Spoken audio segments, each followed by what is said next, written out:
Pues les voy a invitar a abrir sus Biblias en esta tarde a Marcos capítulo 4. Marcos capítulo 4.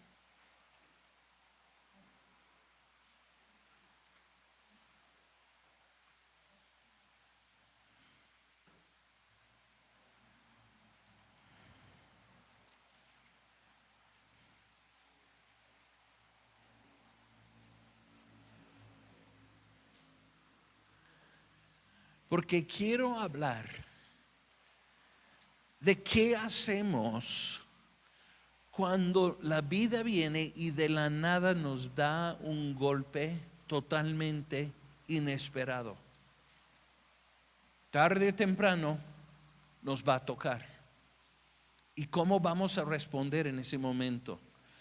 Los sucesos del viernes ha dejado a muchos de nosotros en shock.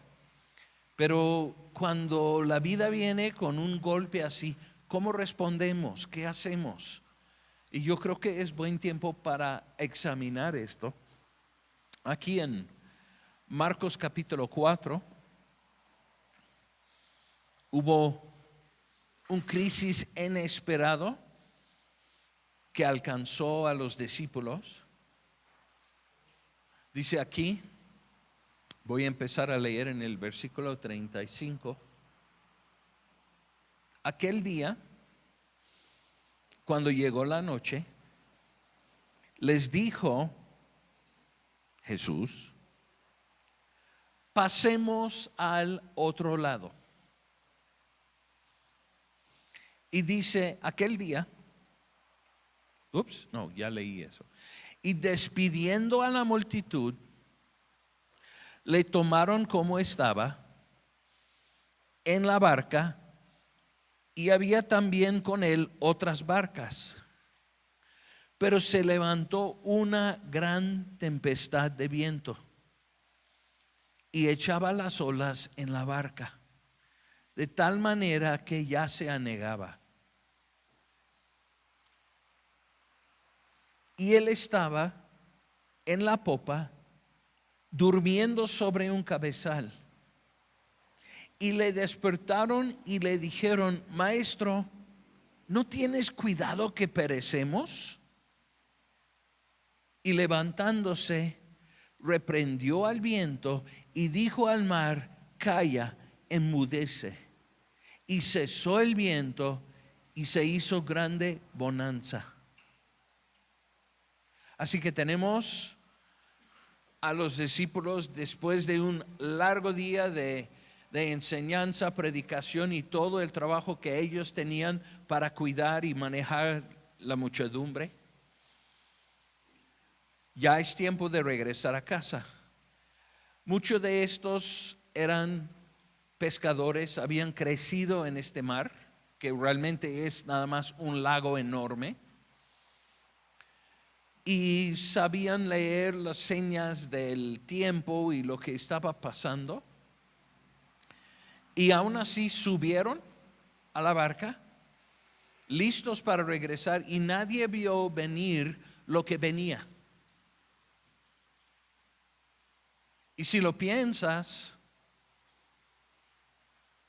eso fue nuestra situación. No vimos venir lo que venía el viernes. Pero hay algo interesante que pasó aquí, porque empieza la historia con el verso 35. ¿Y qué es lo que dice Jesús? Pasemos al otro lado. O sea, ellos en obediencia subieron a la barca y empezaron a cruzar. A veces tenemos un concepto de que si algo va mal, seguramente fue mal porque estuvimos fuera de la voluntad de Dios. No necesariamente. ¿Quién dio el orden? Jesús. Entonces estaban exactamente donde necesitaban estar, haciendo exactamente lo que necesitaban hacer. Y a pesar de eso, de repente, de la nada, apareció el crisis. A través de los años he escuchado muchas, la verdad son mensadas, de pastores que dicen, no, esto ha venido a tu vida porque seguramente tienes algún pecado oculto, seguramente estás mal en esto y esto y esto, y por eso vino esta crisis. No, mi Biblia dice que la lluvia, la misma lluvia, cae sobre el justo y el injusto. ¿Qué pasa aquí? Están en obediencia. Acaban de ministrar todo el día. La gente recibieron de la palabra de Dios, recibieron instrucciones, podemos decir de lo alto, divina. Dios le dijo, vas a cruzar, ¿ok? Y en medio de cruzar, estalló el crisis. ¿Sabía que venía Jesús? No sé. Pero estaban cruzando. Las cosas no toman al Señor de sorpresa.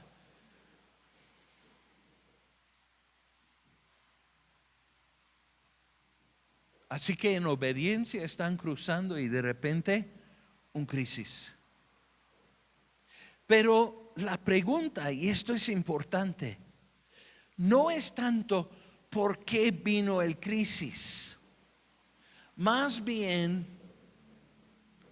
la pregunta es, ¿quién está en la barca con nosotros? Jesús dijo, en el mundo vas a tener aflicciones. Hace años era muy de moda comprar las cajitas de promesas. Y era una cajita y tenía adentro escrituras con diferentes promesas. Nunca encuentras esa promesa en una caja de promesitas. Pero es tan cierto como cualquiera de ellos. En el mundo tendréis aflicciones, dijo. Y sí es cierto. O sea, van a venir cosas inesperadas para nosotros. Lo que siempre me consuela es, Señor, yo no vi venir esto, pero este momento que yo estoy viviendo, yo sé que ha pasado por tus manos. Así que voy a estar bien, voy a quedarme en pie, quizá con muchas preguntas, pero lo importante aquí es, ¿quién está en la barca conmigo? No estoy solo. ¿Habían otras barcas alrededor de ellos? Jesús no estaba con ellos, pero está en mi barca y bienvenido. Así que vino de repente, igual como esto. Jesús estaba en la barca. Pues ¿sabes qué? Todavía está con nosotros. Todavía estuvo su presencia durante las alabanzas y va a seguir con nosotros.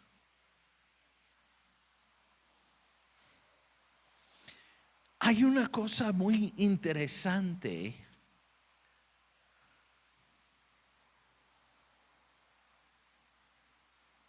que dijeron al despertarle a Jesús. Jesús, después de un día de prédica fuerte, está dormido. Voltearon a verlo. Se levantan las olas y voltearon a verlo. Sigue dormido. Se ponen más altos. Empieza el relámpago, está lloviendo. Y voltean a ver. Sigue dormido. No solamente eso, está roncando. Y por fin, cuando ya no podían más, le despiertan. ¿Y qué es lo que le dicen? Es muy importante la pregunta que lanzan. Maestro, ¿no tienes cuidado que perecemos? Está ahí con ellos, pero parece que no le importa. Parece que está inactivo, que no está pasando nada. O sea, qué bueno que está aquí, pero realmente te necesitamos despertar. Y la pregunta, realmente la pregunta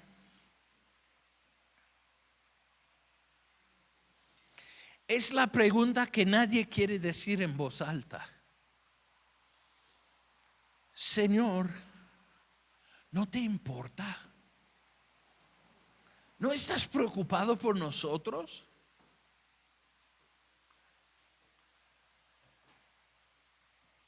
Nadie lo habla en voz alta, pero pasa esa pregunta. ¿Dónde estás? ¿Qué estás haciendo?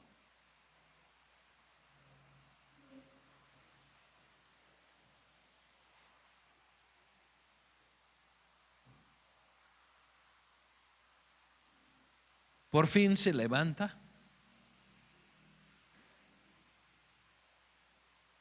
reprende al viento y dice al mar: calla, enmudece. Y dice: cesó el viento y se hizo grande bonanza. O sea, hubo una gran calma.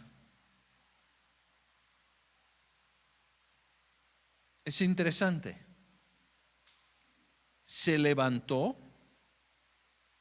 y habló y vino calma. Lo interesante es que no dio explicación. Simplemente se metió en medio y calmó las cosas.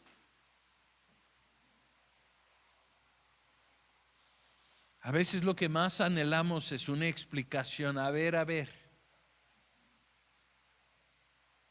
Estaba hablando anoche con los jóvenes durante como 3 horas. La pasamos muy bien, ¿verdad? Sí. ¿Cómo no iba a ser bueno con unos 20 pizzas y no sé cuántas otras cosas tuvimos? Pero no, realmente fue muy bonito lo que compartimos. Y les dije algo anoche y no me acuerdo qué fue ahora. Pero de todas formas, Él está ahí. Esto estalla de la nada y Él sigue ahí. Y es nuestra tendencia, ahora recordé, es nuestra tendencia de buscar explicaciones. Y les dije: ¿saben qué? Puedes empezar a voltearlo y examinarlo y tratar de llegar a una conclusión y te vas a volver loco. ¿Ok?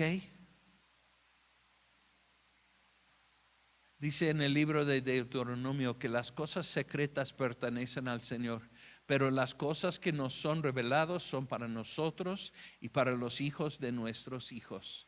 Hay ciertas cosas que nunca vas a tener la respuesta, pero en eso yo veo una oportunidad para confiar en el que sí entiende.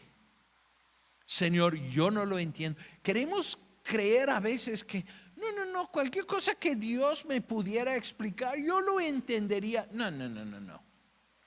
Es que no entiendes quién es Él. Y no me tiene que explicar todo lo que está pasando alrededor de mí. Hay suficiente información en la Biblia para saber que hay varias opciones, pero ¿cuál pasó? ¿Qué pasó? ¿Por qué pasó? ¿Por qué este día? No tengo idea. Y eventualmente tienes que estar bien con eso, de que nunca voy a tener la respuesta de eso, pero ¿sabes qué? Yo sé que Dios es bueno. Yo sé que me está cuidando. Yo sé que hay una explicación. Yo sé que Él entiende cosas de esto que yo no entiendo. Y con esto me hago satisfecho de que está conmigo en la barca, en mi vida.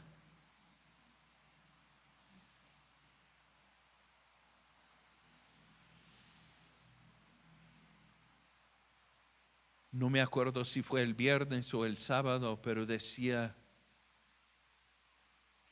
Vero que cómo es que gente en el mundo tienen que enfrentar algo así solo. ¿Por qué? Porque su confianza sigue en el Señor.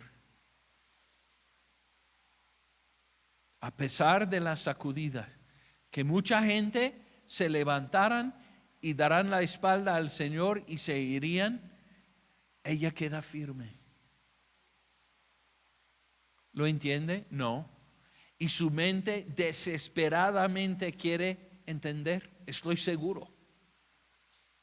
Pero hay ciertas cosas de que no llegan respuesta, pero sé esto. Entre más me acerco a Dios, yo sé cuánto me ama, yo sé cuánto pelea por mí, yo sé cuánto está protegiéndome y como parte de mi vida, sirviendo para apoyarme y para traerme lo mejor en mi vida en cualquier momento. Y a veces nada más tienes que confiar en eso.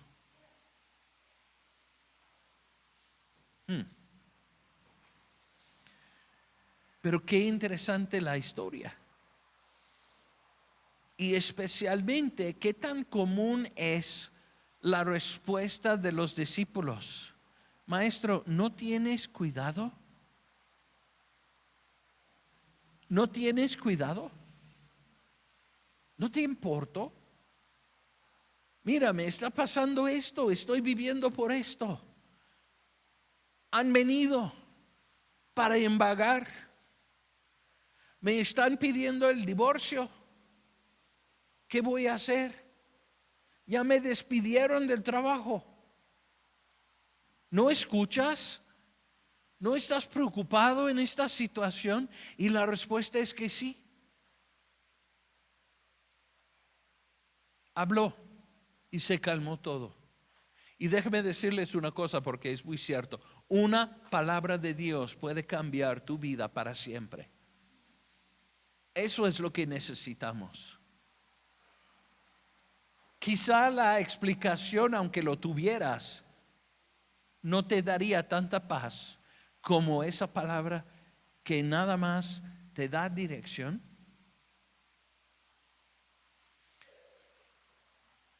Y te dice, estoy contigo, ¿ok? ¿Qué más necesito saber? Estoy pensando en las palabras de Moisés.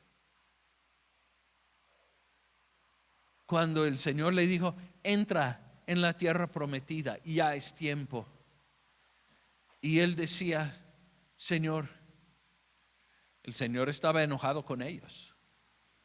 Dijo, ¿quieren la tierra prometida? Entran, ya, conquístala, solos. Y decía Moisés, Señor, si tú no vas con nosotros, no vamos a ningún lado. Él está con nosotros. Él está en la barca.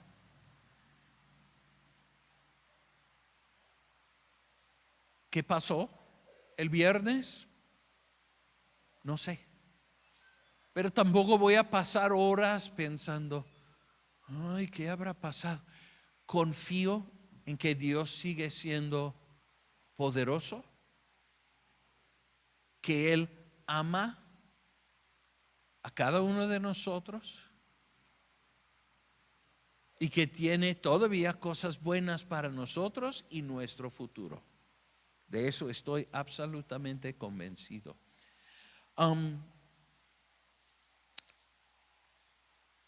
Quiero mostrarles otro ejemplo de esto, porque sí hay. Vamos a Lucas capítulo 24.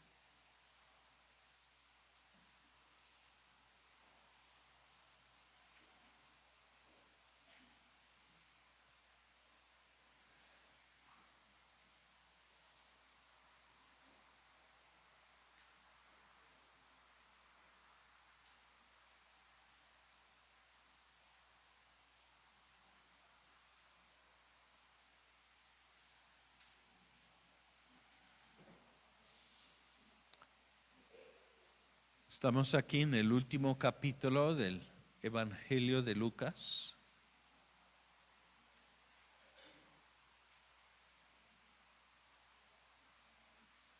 Mateo, Marcos y Juan eran testigos de todas las cosas que escribieron. Lucas llegó a los pies de Cristo mucho después, en la ciudad de Troas, hoy en Turquía. Y después de pasar un tiempo con el apóstol Pablo, cuando por fin llegaron a Jerusalén, él buscaba a toda la gente en las historias, los entrevistaba. Se sentó con María, ¿cómo era el nacimiento de Jesús? Se sentó con la mujer con flujo de sangre, ¿cómo fue tu sanidad? Y Lucas, siendo doctor, pues muy estudiado y muy metódico, pues escribió mucho después de los otros, bueno, después de Mateo y Marcos, escribió su evangelio basado en entrevistas. Y a veces saca detalles que los otros no. Pero estamos aquí en Lucas 24. Voy a empezar a leer en el verso 13. Es el día de la resurrección. Quizá las 12, 11 de la mañana. Digo las 10, 11 de la mañana. Y para nosotros es un día muy notable en la historia, pero para ellos acaba de terminar el festival de los judíos, pasó el Sabbat, ya es tiempo de ir a casa. ¿Para qué quedarse en Jerusalén? Está muerto el amo, está enterrado. Ya es tiempo de regresarnos a casa. Entonces, dos discípulos, uno llamado Cleopas, están ya caminando al pueblo de Emaús. Emaús queda unos 12 kilómetros de Jerusalén, así que van a estar caminando unos 2 horas para llegar allá, y pues ya están avanzando y platicando, y realmente con mucho dolor y confusión por lo que ha pasado. Seguramente diciendo, pero ¿por qué pasó así? Estaban pensando que iba a salir y terminar la historia de Jesús de una manera, y que se había terminado de una forma completamente inesperados, y no sabían cómo responder. Se quedaron confundidos y seguramente están caminando y hablando de todo esto. Es que yo me acuerdo cuando dijo esto, y yo pensé que íbamos a ver tal cosa, y que él, y cómo es posible que hizo tanto milagro y aún así pudieron matarlo de esa manera. ¿Y ahora qué pasa? ¿Qué futuro hay para nosotros como pueblo? ¿Qué futuro hay ahora para nosotros? Así que en ese estado de desolución están caminando, pensando que están solos. Pero había otra persona caminando por la misma ruta. En el principio no le vieron.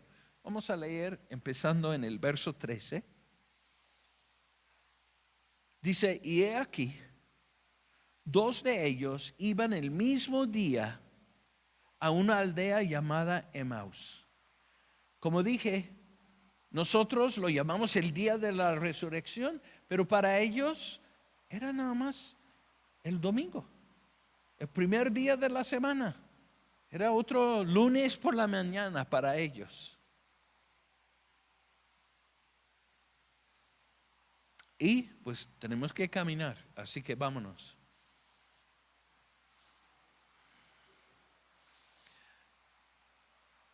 Hablando de Emaús, dice que estaba a 60 estadios de Jerusalén, como dije, unos 12 kilómetros.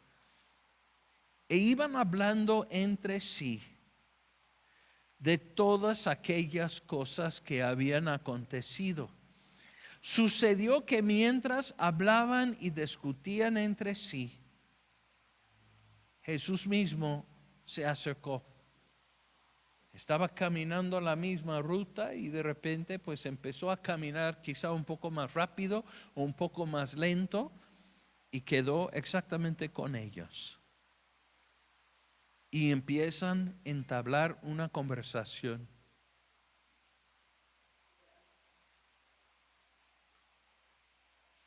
Y caminaba con ellos, dice el final de verso 15, verso 16.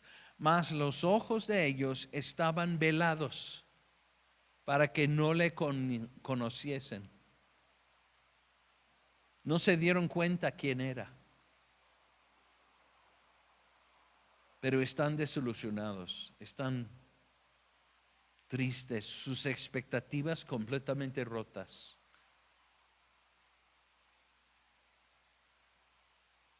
Y a veces, en medio de nuestra crisis y confusión, Él está ahí y ni lo reconocemos. No está en un lugar alejado, está a nuestro lado.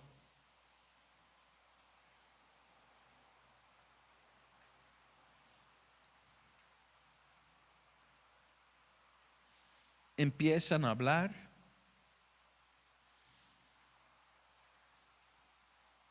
Cleofas específicamente. Y abre su corazón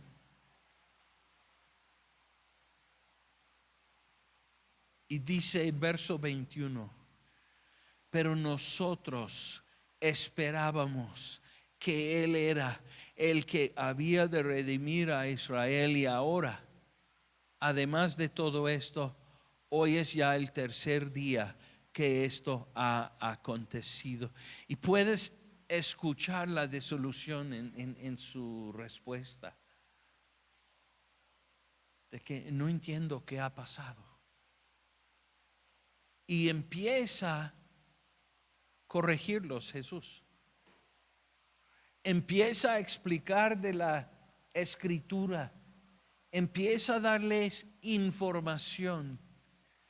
Y como que algo hace clic dentro de ellos. Pues sí es cierto, ¿verdad? Sí, la escritura habla de esto. Lo interesante es, al rato, cuando están al punto de comer, rompe pan, se da cuenta de quién es y en ese momento desaparece. Les reveló ciertas cosas, pero nunca les dijo, he resucitado. Nunca lo dijo. Pudo haberlo revelado. Y toda la historia, toda la actitud, todo el ambiente de la carretera hubiera cambiado. Pero no lo dijo. ¿Puedes confiar en que Dios tiene información de cosas que tú simplemente no tienes? ¿Puedes aceptar eso? Porque te digo una cosa, Dios no te debe explicación.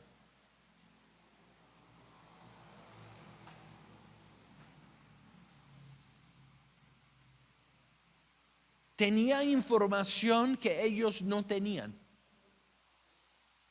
Inmediatamente, cuando desapareció, se levantaron de ahí y ¡fum!, de regreso a Jerusalén. Tenemos que decir a los discípulos. Eso fue un día muy largo, yo creo. Y regresaron. Y solo ahí se dieron cuenta de que no ha aparecido a las mujeres. Y justo en medio de la explicación aparece Jesús. Yo creo que decía, estos tiraron la toalla muy temprano. Déjame ir por ellos para que regresen a Jerusalén. Y luego apareció a todos. Pero no les dio esa explicación en el camino. ¿Por qué? Porque no lo debía a nadie. Más bien les reprendió. No saben las escrituras, no entiendan lo que tiene que pasar. Les dio los versos, pero al final de cuentas no dio la explicación completa.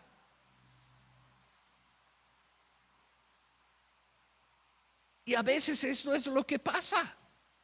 Lo que sí te puedo decir es, sea que te encuentras en la barca o te encuentras en el camino, Jesús está ahí.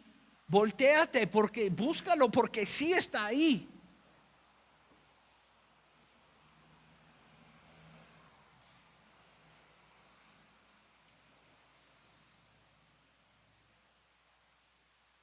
Y en los dos casos hubo revelación que calmó las cosas.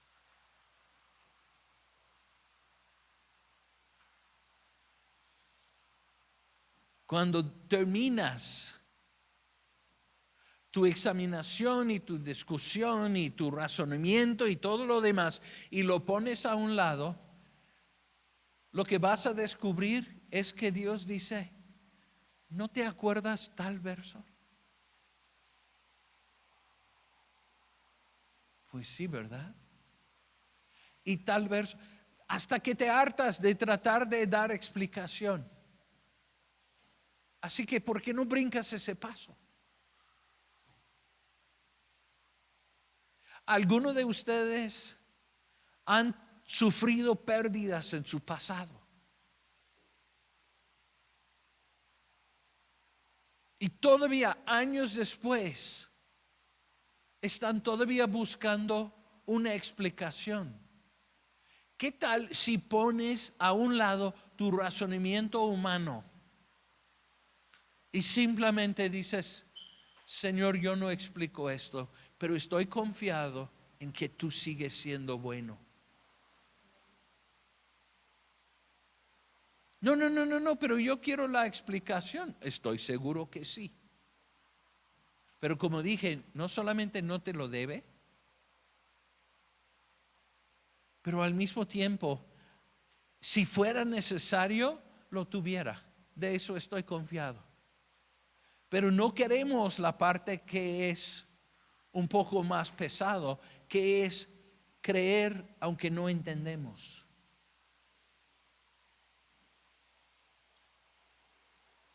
Y yo sé de qué estoy hablando, porque pues cuando fui nuevo o medio nuevo en el Señor, perdí a mi mamá y hice lo mismo.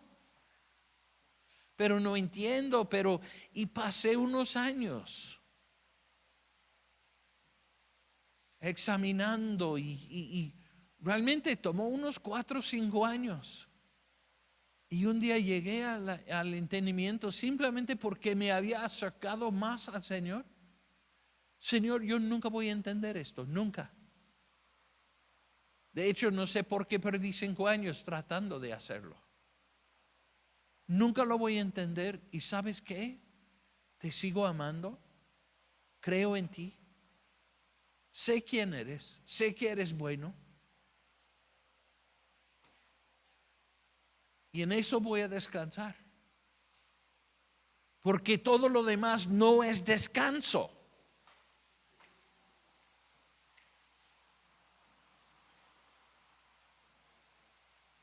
Estamos buscando una satisfacción mental y quizá nunca lo vamos a tener. Ok, no voy a entender. Entonces, seguimos caminando, porque realmente eso sirve como un atajo y te quedas atorado en el mismo lugar. ¿Cuánto tiempo vas a pasar ahí?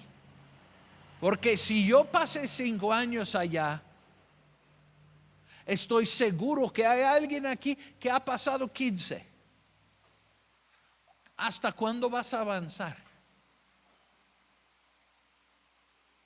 ¿Hasta cuándo vas a decir, Señor, lo voy a soltar porque nunca voy a tener la respuesta en este lado de la eternidad?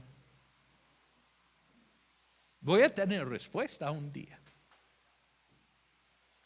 Las cosas que tú dices, es que no entiendo. ¿Puedes satisfacerte en que un día voy a tener la respuesta? No lo sé ahora, no lo entiendo, no lo explico, pero un día sí voy a tener la respuesta y soltarlo. Hay paz en eso. Ok.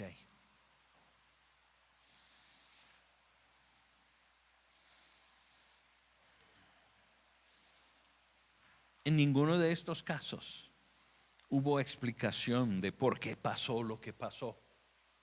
Ninguno de los dos.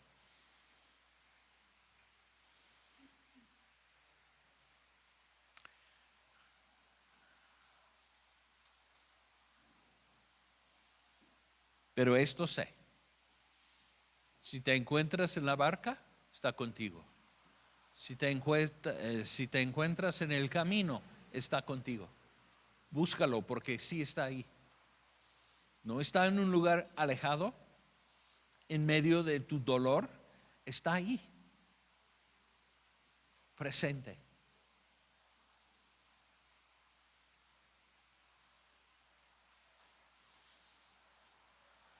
Hay un verso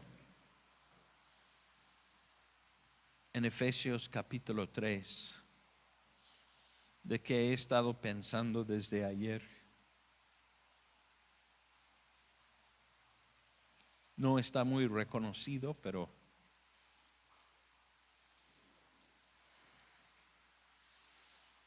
revela algo muy bonito.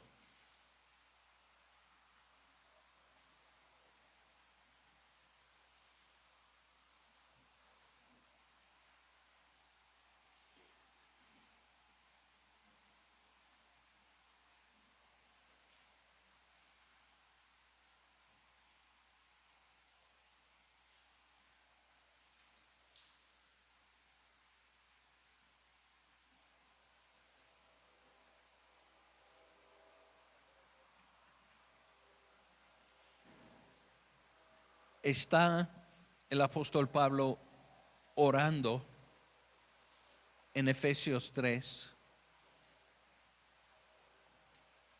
y dice en verso 14: por esta causa doblo mis rodillas ante el Padre de nuestro Señor Jesucristo,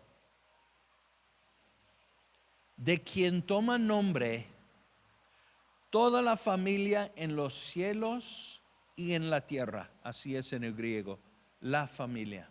Está hablando de uno, no una serie de familias. Y luego sigue con la oración, pero quiero enfocar en el verso 15.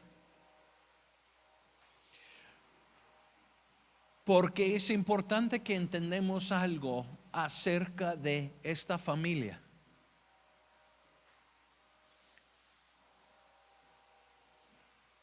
Tiene dos sucursales. Tiene el sucursal terrenal, donde nos encontramos en este momento. Pero también tiene su sucursal celestial. Ahí hay gente que algunos de ustedes no conocen. Ahí está nuestro hermano Mariano, nuestro hermano Agustín,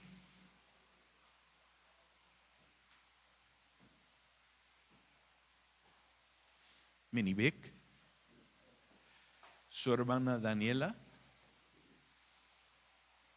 Armando,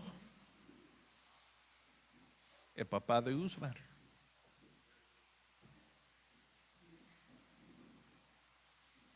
Así que la familia en este momento está dividida.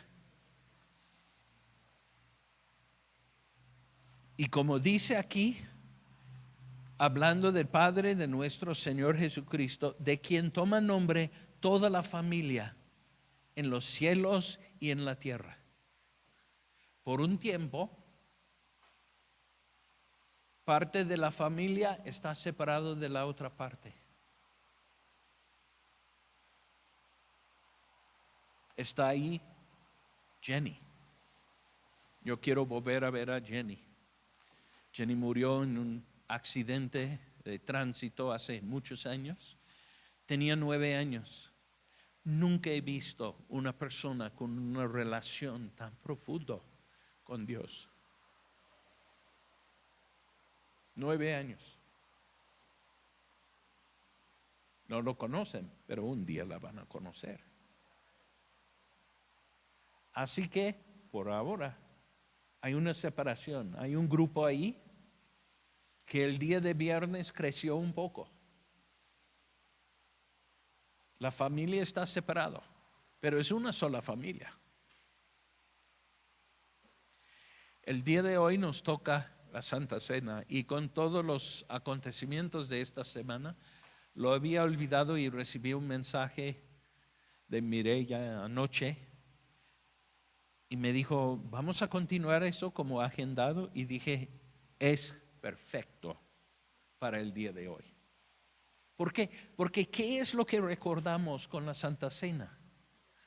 Recordamos la resurrección, pero recordamos una cosa, que cuando nos llaman los aleluyos, los hermanos, hay una cosa que no entienden,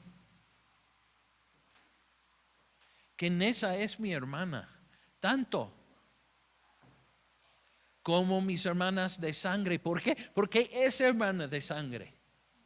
¿Por qué? Porque estamos unidos por la misma sangre.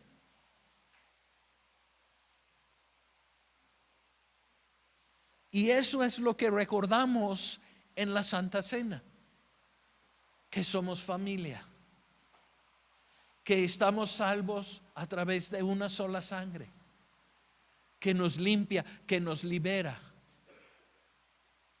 que el mismo cuerpo de Cristo no fue sacrificado tanto para todo el mundo, fue sacrificado para mí, para ti. Así que esto es un recordatorio de que somos familia. Y ahora con lo que acabamos de ver en Efesios 3, nos hace entender, wow, seguimos siendo familia. Lalo Usmar, tu hermano, tu amigo, sigue siendo parte de la familia. Se ha cambiado de hogar sin darnos oportunidad para despedirnos, pero sigue la familia intacto, dividido, separado, sí, pero no para siempre. Así que voy a pedir, Jimmy, ¿me ayudas por favor con las luces? Y a ver si podemos por lo menos mover nada más la primera fila.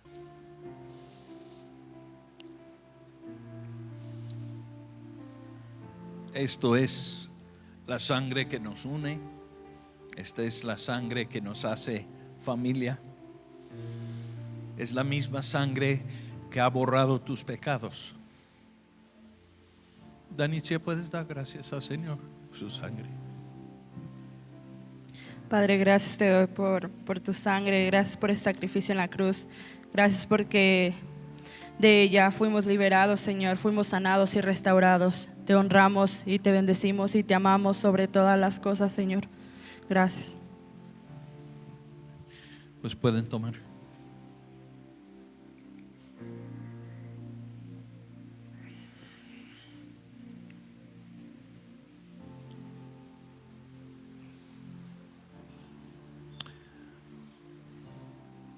Pues con esto terminamos para el día de hoy.